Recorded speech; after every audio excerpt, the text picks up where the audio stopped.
खरं तर मी आज व्यासपीठावर बसण्यासाठी किंवा बोलण्यासाठी आलो नव्हतो. माझ्यावरती जे पुस्तक लिहिलं आहे आणि त्याचं उद्घाटन विमोचन ज्यांच्या हस्ते होणार होतं त्यांचे विचार ऐकण्यासाठी आलो होतो. परंतु आपल्या हात अग्रात तर फक्त मला बोलता येणार नाही, कारण हा क्षण माझ्यासाठी अत्यंत मोठा आहे. शब्दात मला भावना व्यक्त करता येणार नाही. मी ते पुस्तक वाचलेलं नाही. आता मला भेटलं त्याच्यामुळे मी वाचेल. परंतु ज्या काही गोष्टी याच्यामध्ये लिहिलेल्या आहेत त्या फॅक्टशी पूर्णपणे आहेत असं दिसतंय. मला पूर्ण पुस्तक वाचल्यानंतर त्याच्यामध्ये काय लिहिलं हे कळेल. तथापि आपण सर्वजण इथं या कार्यक्रमासाठी आला ते मनापासून मी आणि मुंडे कुटुंब याच्या वतीनं आपले धन्यवाद मानतो. आपलं जे प्रेम आहे हे असंच चालू राहू द्या. माझ्या परीनं, आमच्या कुटुंबाच्या परीनं जेवढे प्रयत्न मला या लोकसेवेसाठी करता येतील तेवढे मी करत राहील.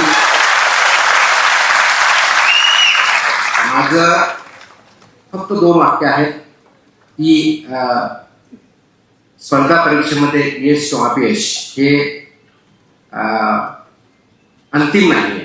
स्पर्धा परीक्षा किंवा पद हे फक्त माध्यम आहे आणि स्पर्धा परीक्षेची जो तयारी करतो तो कधीच फेल होत नाही.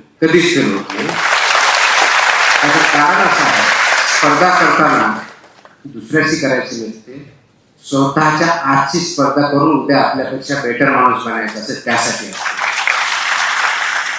त्याच्यामुळे आपण त्याच्यातून शिकून एक चांगला माणूस, एक चांगला समाजातला घटक आणि स्वतः कुटुंबाप्रती आणि समाजाप्रती असलेली भावना व्यक्त करण्यासाठी आपण बेटर जर झालं तर समाज उच्च लेवलला जायला जास्त वेळ लागणार नाही.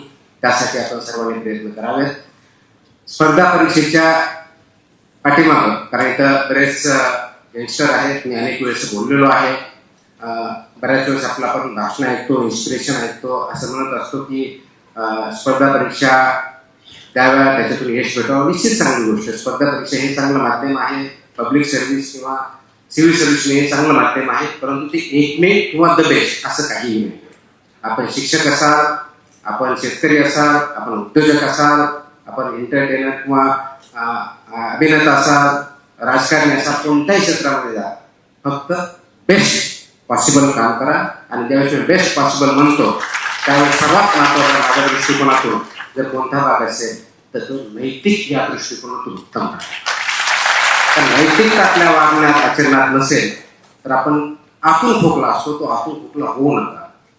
आणि म्हणूनच समाजाला पुढे जर न्यायचं असेल तर प्रत्येकाने हा जो आतला खोकला आहे तो थांबवला पाहिजे. आणि जे जे समाजामध्ये चांगलं घडतंय त्यासाठी एकत्र येऊन आपण पुढे जाऊया एवढी अपेक्षा करतो. नमस्कार. एबीपी माझा, उघडा डोळे बघा नीट.